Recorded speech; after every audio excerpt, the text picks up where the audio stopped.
Welcome to Make Your Money Matter with Brad Barrett, the show that aims to change the way you think about wealth management. Brad is a certified financial advisor, established radio host, and author of Retire Right. He is a managing director and partner at One Capital Management, an SEC-registered investment advisory firm managing over $4 billion for clients across the nation. Brad and his team are dedicated to helping clients protect and preserve their assets so they can reach their investment and retirement goals. And now, your host of Make Your Money Matter, Brad Barrett. Welcome to Make Your Money Matter. I'm your host, Brad Barrett. I'm also a managing director and partner here at One Capital Management. I'm here each and every week to educate and implore best practices when it comes to your finances, because after all, your money matters. Today on the show, I'm going to be talking about a really interesting topic that has come up, I think, over the past 2 years regarding moving out of state, in particular, California and New York, higher state income tax states. We're going to talk about that. Now, here at One Capital Management, our headquarters is in Westlake Village, California. It's just north of LA. Many of our clients are in California, but we also have many clients across this great, beautiful nation of ours. So as experienced advisors, we actually know quite a bit about some of the differences in costs of living, even down to certain states' taxes that are outside of California, as well as what I'll call the more expensive states in the union, New York, Hawaii, California. So one of the things many have seen in the news, I think for anyone watching or listening, is people moving out of California. It's a little bit more of an expensive state. I know, being born and raised here, it's not cheap to live here. And again, like I said, one of the more expensive states in the union, maybe other than New York or again, Hawaii. So it is interesting, I think, for us to have this conversation with our clients. And I thought it'd be a good idea to go through how some key states and how they operate, and then how those states tax the retirees, or really just the individuals that have moved to those states. All right, let's get into it. Obviously, I'm not going to cover all 50 on the show, otherwise we'd all be here for about 24 hours. So I'm going to select 9. Now, you might be like, Brad, why 9? Well, 9 I'm going to go talk about are the ones that we talked about quite frequently for different reasons, but the main one, the common denominator, is that these 9 do not have any state income tax. So again, pretty interesting for most of us here in California who pay high taxes basically everywhere around here. There's sales tax, luxury tax, state tax. I mean, literally everywhere. I digress. So of all the 50 states, we can talk about these 9 that I'm going to focus on that happen to have no state tax. Now, that's just one singular data point. So for these 9, for the next few minutes, I'm going to go through a couple other things to consider, at least financially or numerically, other than just no state income tax. I know everyone focuses on that, but I want to talk about some other items, some other taxes within those states, as well as some qualitative features, which I'll talk about in a second. So the 9 we're going to talk about are Alaska, Florida, Nevada, New Hampshire, South Dakota, Tennessee, Texas, Washington, and Wyoming. These are the 9 states that do not have a state income tax. So let's dissect these a little bit. Now, prior to the show, I was actually talking to my colleagues here at One Capital Management about how different planning, all the different planning we've done around moves for our clients. And really, again, outside of the numerical points that we mentioned, like no state income tax, but also taking a look at other taxes, things like property taxes, sales taxes, things like that. Now, it's important to note, there's also a very large qualitative, as I mentioned earlier, aspect that I want to make sure everyone knows about when considering or thinking about a move, and that's this. It won't show up on paper. It's not a rate of return like a reduction in taxes, nothing like that. But it is important, and that's a community. Okay, I in 18 years, 19 years of doing this, I've shared with a lot of clients moves for financial reasons, cash flow, investment-related discussions for financial reasons, but it all has to come and gets married with your qualitative features, the quality of life. And a community is really important, whether it's family members, friends, relatives, churches, something that you have a tie into in a community when you're looking to move somewhere, I think is really important to the overall decision itself. And I think for the overall lifestyle and the sustainability of that move. And I've seen a lot of clients really only focus on not paying the state income tax anymore. And I understand that, that's important. I'm fully with you. But when they go there, they spend most of their savings of that no state income tax traveling back to the state they came from, or back to, see friends and family. So just keep that in mind as we're talking about these. And I just want to make sure of the 9 we're going to talk about, there's a couple other factors, again, to consider when it comes to moving to those states. All right, so let's get started. Let's start with the last frontier state, Alaska. First and foremost, no state income tax, like we mentioned, but that doesn't mean the last frontier state is the best state to retire to. It isn't necessarily a tax haven, I would say, and here's why. There are, relatively high property taxes, which has a lot to do with a mixed tax structure for many people. Their combined state and local sales tax is also 1.76%. The median property tax is right around 1.82%. There's also a 1.2% property value. So not low, not high necessarily, but it's decently high. There is, however, one unique perk if you live in Alaska. The state sends all permanent residents who have lived there for at least 1 year an annual dividend check from its oil. Wouldn't that be nice? It's actually from the oil, the wealth savings account. Pretty interesting. Imagine that for here in California. For anyone watching or listening here in California, a state that actually pays us. I digress. But the payout this last year was around $3,000. Now, 2 years ago, it was like $992. So it goes up. I mean, this goes a long way, I think, in balancing out any bad tax news. So again, something to consider.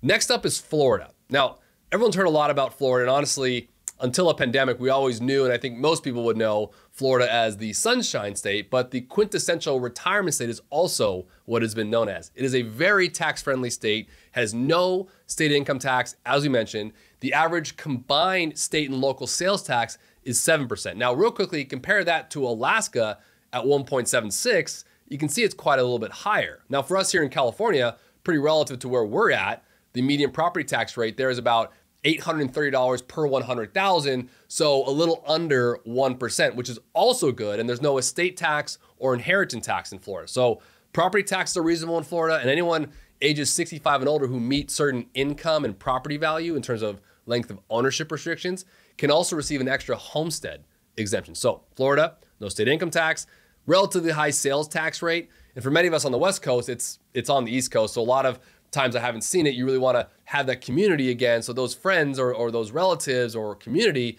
because of the distance, Florida seems a little bit far. I mean, you're a 6-hour flight, a 3-hour time zone difference for many of us, for your family and friends, here on the West Coast. So something to consider. Again, very, opportunistic in terms of financial or numerical data, but something to consider when you look at Florida. All right, next up, Nevada. Now, just like the other 9, we're going to go through, as I mentioned, no state income tax.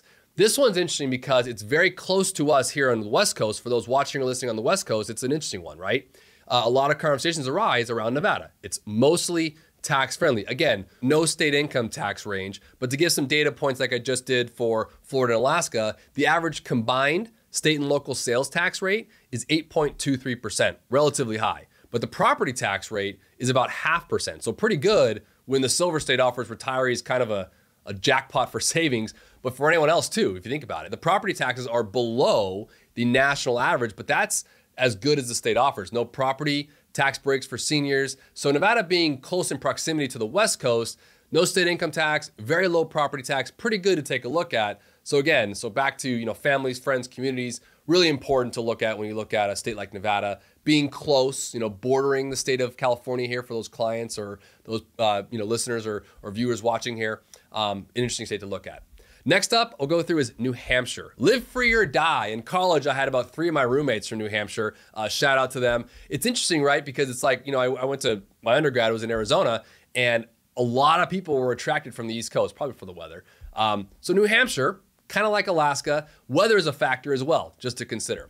Now, residents of the Granite State, New Hampshire, pay no taxes on Social Security benefits, pensions, or distributions from their retirement plans because, again, no general income tax for the state, just like the others we've mentioned. However, New Hampshire is interesting because it imposes a 5% tax on dividends and interest. In fact, the first $2,400 or $4,800 for joint filers is exempt, but there's also a $1,200 personal exemption available for residents 65 and older. You can talk with your tax preparer about that. There is no sales tax in New Hampshire. That's a unique one.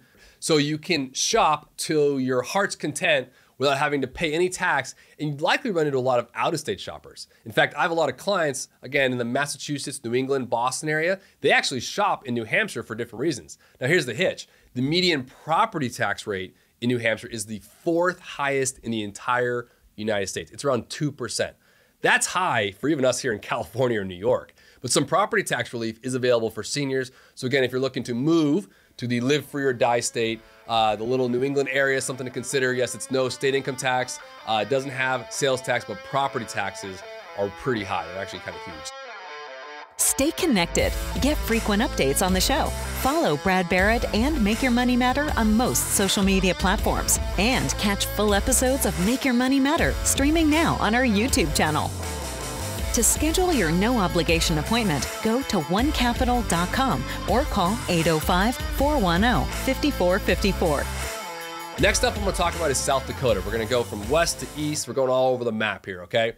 The Mount Rushmore state, it offers both good tax news and I'll call it some not so good or bad tax news, I would say. First, the good news, as we've been talking about, again, no state income tax. Social Security benefits or other forms of retirement income, or really any income, is not taxed from a state level in South Dakota. The bad news, though, if you take a look at the state's property tax rates, they're on the high side as well, kind of like New Hampshire. They're right around 1.2, 1.3%, which is relative to what we pay here in California.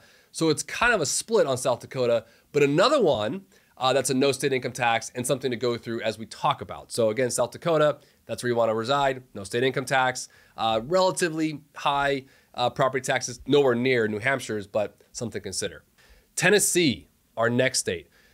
Now, most recently, I've had actually, of all the states, interestingly enough, 3 different clients moved to Tennessee, which I think is interesting because, again, most of the clients I've ever talked to around moving are Nevada, Arizona, Idaho. Again, not all those states have no state income taxes, but on the West Coast here, maybe Washington or Oregon, things like that, because it's close in proximity. But this one's interesting, and I kind of get it. I mean, it's a beautiful state. Again, no state income tax, and it's mostly tax friendly. There are some downsides, though, as I want to go through today.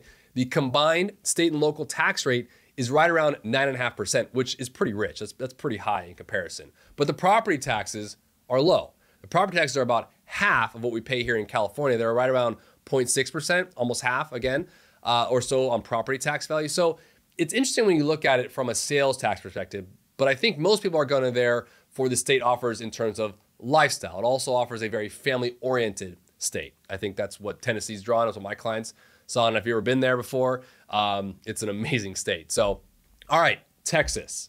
How does a state with no income tax at all end up on the list that I looked up actually for this show as the least tax friendly? It's interesting.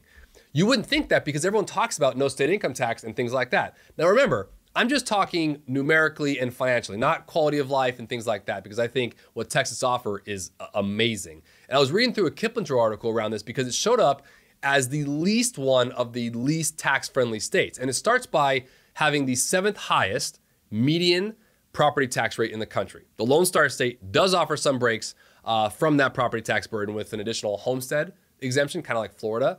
There's valuation freezes and programs and different things like that you can look at. But the benefits there may not be enough to make Texas a truly tax-friendly state, specifically for retirees. And not only the property tax rates are a little high, the sales tax rate is pretty high as well. The average combined state and local tax in Texas is 8.19%, which is the 14th highest combined rate in the US. This is one of the examples I bring up when it comes to moving out of California, because moving out of a state, moving to a state as no income state tax is important, but there's also other factors to consider here. But essentially, when you look at it, 14th highest sales tax rate, 4th highest property tax rate. So you got to look at where you're spending your money and where you're spending your time when it comes to Texas. If you're looking for a big property and home and want to spend time there, property taxes might be important. And if you're looking to shop in Texas, because as we all know, everything's big in Texas, getting to another state, not that hard. So you can't just dip over to Oklahoma unless you're on the northern part there. So it's important to kind of look at where you're spending your money. All right, Washington. This one's also a little bit mixed because, again, the Evergreen State, it's one of the 9 states with no broad-based personal income tax, as we mentioned. However, it's interesting to note that in the beginning of this year, Washington imposed a 7% tax on the sale or exchange of certain long-term capital assets if the process exceeded $250,000 annually. However, the constitutionality of the Washington capital gains tax has been challenged in court. But interesting to note, so just take a look at it. You can do your research on it. So depending on when you watch this episode or when you're listening, you may want to research where that all stands. Now, sales taxes in Washington are extremely high, 9.29%. That's the fourth highest in the nation. Property taxes in Washington are a little more reasonable. There right now is just under 1% or so it's very close to the national average for that matter. And it offers actually 2 property tax relief programs that's only for seniors. So again, age also comes into play when it comes to states, and I want to cover those when you're moving and just solely focusing on no state income tax without looking at the other types of taxes and the other things around the financial move. All right, last but definitely not least on the list is the equality state, Wyoming. Now, most people, this doesn't come up on people's radars, but it's interesting to talk about. And I think it's a great state to go through. It's a very tax-friendly state to all residents. I mean, of all the numbers I mentioned on the previous 8 no state income tax states, this actually is one of the most tax-friendly. No state income tax. The combined state and local sales tax rate is 5.3%, very low. The median property tax rate is right about 0.5%. So when you add these things up, you start looking at, again, the sales tax being the 8th lowest average combined in the US, and the low property taxes, which is tied for the 10th lowest in the US. And not to mention, it's wide open over there. Now, again, family and friends and communities involved with any kind of move, but Wyoming, although it's not talked about too much, is one of the states that has, again, no state income tax, but all of the other 2 main ones that I focus on for this episode, for this show around sales tax and property tax, Wyoming is also very relatively low. So I hope today was at least a good eye-opener in terms of what other things to consider from a numerical standpoint when looking at moving, maybe moving to, again, one of the 9 states in the US that I mentioned today that don't have any state income tax, because everyone likes to focus, again, on that specific tax rate. But again, sales taxes, property taxes, estate tax, inheritance tax, there's a lot of other things to consider when it comes to financial data or your financial plan around a move in particular, but a move solely to a no income state tax state just because of that reason. There's also the cost of living. Look, the cost of living is less in most states other than, say, California, New York, but it's all relative. So when you look at those kinds of things, it all adds up. The one thing that I mentioned a few times today, and it won't show up on paper again, there's no numerical data that can show up on this, but there's also a lifestyle from wherever you're moving. You might save on cash flow, save on cost of living, save on taxes, but if your friends and family and community aren't around, I've found in financial plans I've run for nearly 2 decades now, you're spending that savings traveling back to see them. So it's interesting, you want to kind of look at all the data points when you're looking. And I think also this episode is very interesting timing. We're still on the heels of the pandemic, if you will, coming out of it. And it's like, for those that are working remote, this is very timely. I mentioned this same topic 2 years ago on one of our other podcasts, the Make Your Money Matter podcast, because everyone was working remote. People started thinking, hey, I can go work somewhere else. I don't have to be right where my employer is. Now, a lot of that's changing a little bit. As we've seen, some employers are asking people to come back, and we're going to see how all that shakes out. But my hope for today was that, you realize that, again, from a numerical standpoint, it's one thing, but it's also about family and friends and community, because all that has to go into, and I wanted to tie that in with any kind of move. And again, the lifestyle, we have in the state you're in or what you become comfortable with is something to consider. So you want to look at all the aspects when you're going through it, because there's going to be issues in every state for that matter. I mean, let's be honest. But if you're looking at those kinds of things and going through it, I at least wanted to make sure you had some of the data points to go off of, because I know I threw a lot of data points at you today. Now, some of those might be outdated already, so you want to look into those because every year those things change a little bit. But at least for the most part for today on the Make Your Money Matter show, I want to talk about the 9 in particular, no state income tax states, and then the relative other important taxes that we pay, but sometimes we don't realize we're paying them, and how those all shake out. Okay, it's time to answer your questions. If you have a question or a topic you'd like me to address, you can leave a comment or question in the comment section, or if it's something more one-on-one you want to go through with me, just go to the About page on this channel and send us an email. We always keep the questions I read here anonymous, so you never have to worry about your name being shared, but we would love to hear from you. So the question that came in this week, I actually think is a good one. It's a little more generic and broad strokes, but I want to answer it as best I can. Is there a simple tax strategy that most people do not know about? Number one, I want to share of the entire episode. In fact, today, we as One Capital Management, me in particular, we're not a tax advisor, right? So you definitely want to seek professional tax advice on anything discussed. But being a financial advisor for nearly 2 decades, what I say to clients is my job is to know a lot about taxes. I may not file the 1040, the tax return for you guys, but the question's a good one. I think there's a couple things I'd answer that. One would be this: we have to remember that we are in a marginal tax bracket. Now, what does that mean? When someone says, oh, taxes are going up, you got to remember that there's thresholds to the income. And by marginal, that means there's a certain threshold for each income. So let me give you an example. And this is broad strokes here, so don't go do tax planning on this.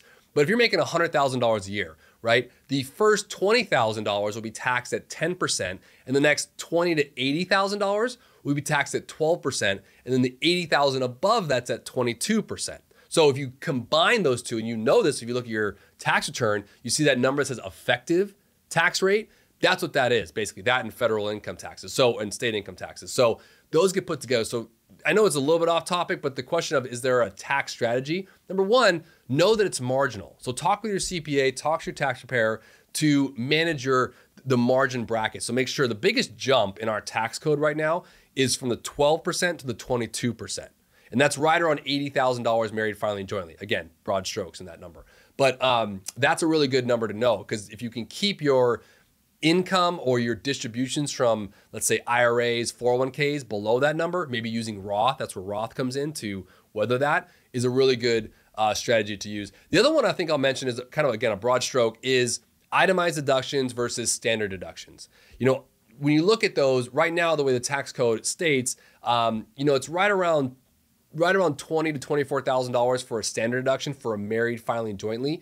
You really want to go to itemized if your itemizations go up. Things that are itemized are tithing for churches, Schedule A deductions like mortgage interest, things like that. So sometimes we get the question like, where do you want to go, the standard deduction or the itemization? So those are really two like first base strategies. When you kind of rounding the bases here, you kind of want to look at those two first, talk with your CPA. Nothing specific there. And all I mentioned today on the show with regards to those property taxes, sales taxes, and overall state income taxes, those fluctuate as well. And there's also, every state has their own unique taxes, right? Like here in California, for those that make over $1 million, the state actually charges you 1% for nothing, in my opinion, but for nothing, right? So just $10,000. So there's always these little nuances with little states. So it's always good to make sure that if you are in a certain state you're residing, you work with a CPA who understands that state. That's really important because there's little nuances for sure. So again, if you have a question or comment you'd like me to read here, you can leave it in the comment section, or again, email us in the About page on our channel. Before we go today, if you found anything helpful today and want to learn more, visit our website at onecapital.com, where you can scan the QR code on the screen with your smartphone. It'll get you right there. You can also call or text us. We want to help. Listen, there's no pressure here. We don't treat people like a number at One Capital. In fact, we value relationships. It's the lifeblood of what we do. So click, call, or text us today. If you're not following us on social media, you should be. You can follow us at Make Your Money Matter. We're sharing great information on all of our social media platforms. As I often say, if you enjoy the show, share with someone you like. And if you don't like the show, I guess share with someone you don't like. But until next time, always remember, make your money matter. The information in this show is educational and general in nature and does not take into consideration a listener's personal circumstances. Therefore, it is not intended to be a substitute for specific individualized financial, legal, or tax advice. To determine which strategies or investments may be suitable for you, consult the appropriate qualified professional prior to making a final decision.